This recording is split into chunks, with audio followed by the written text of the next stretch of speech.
Magandang araw sa ating lahat. Ako si Aaron John Namnambang. Ito ang aking daily devotion sa araw na ito. Ito ay nakabase po sa video series ni Pastor Russell Ocampo ng 365 Daily Devotion. At ang paksa po natin ngayon ay Trust God's Beautiful Plan. Scripture ay Ecclesiastes chapter 3 verse 11. He has made everything beautiful in its time. He has also set eternity in the human heart.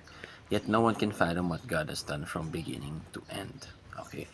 So, tingnan natin yung tatlong mga katuturan natin, ang mga teaching natin ngayon. So, una, God is the grand author of history.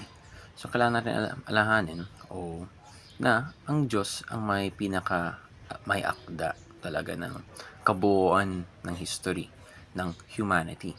Kasama na rin dito syempre yung individual natin mga buhay.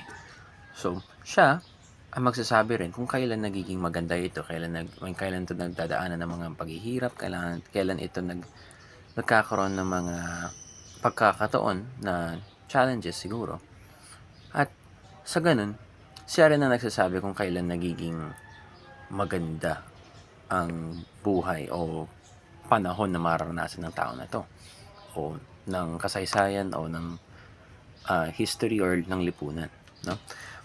At yung pangalawa nating topic na God makes all things beautiful in His time. Yun naintindihan ko talaga na hindi pangit ang consequence ng buhay natin dapat, no? Hindi dapat nag-end yung story natin sa pangit o sa walang kwentang bagay, no? Which is, dapat yung nag-end yung story natin o nagwawakas yung story natin at sa tamang panahon kung kailan tinakda ng Diyos. At dapat kung nagwakas man yun at pinapakita ng storya natin kung paano nagtagumpay ang Panginoon sa buhay natin.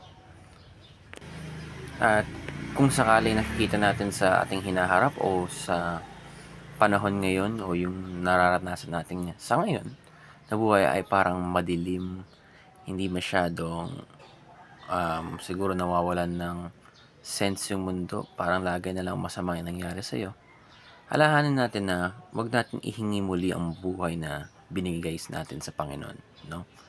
Na yung ibinalik natin na buhay sa Panginoon, wag natin ihingi ulit para lang ibahin yung storya o gawin yung idikta yung gusto natin, gawin yung gusto natin para lang magkaroon ng so-called happy experience, no? Or happy chapter sa book. Pero madalas nangyayari pag ginagawa natin yan, napapariwara lamang ang ating mga buhay. Sunod, God does not reveal everything to us. So, God loves us and God shows everything that we need to know, no? That you need to know that is enough. So, God does not show everything that will happen in the future. Hindi niya talaga pinapakita lahat ng bagay na nangyayari sa hinaharap, bukas, mamayang in next 5 minutes. Hindi niya pinapakita yan ano yung magiging ano mangyayari. Hindi naman lahat ng mabuti, lahat ng masama, lahat ng okay lang na mga bagay.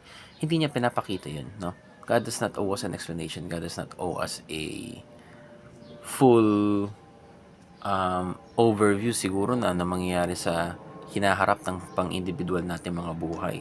Pero binibigyan niya tayo pa rin ng paraan na maghanda para sa hinaharap. At binibigyan niya rin tayo ng paraan para magbago, magpabuti pa para sa future natin at para mahanda rin tayo sa ano mangyayari bilang mabuting Kristiyano, no? So, kung ano man ang ipakita sa atin ng Diyos, yun lang dapat yung makita natin. So, kailangan natin magtiwala sa Diyos. So, kung ano man ipakita, ano man yung ibigay sa atin na sakto lang yun. Ang paghingi pa o pag sumobra tayo sa binibigay ng Diyos mismo para sa atin, madalas nagiging kasalanan na. Kagaya ng God does not reveal the future to us or everything to us. Tapos bigla na lang nagpumunta ka sa mga diviner para lang malaman yung future mo. Mali yun. So, yun lamang. Dito nagwawakas ang ating at ang aking daily devotion sa ngayon at mabuhay.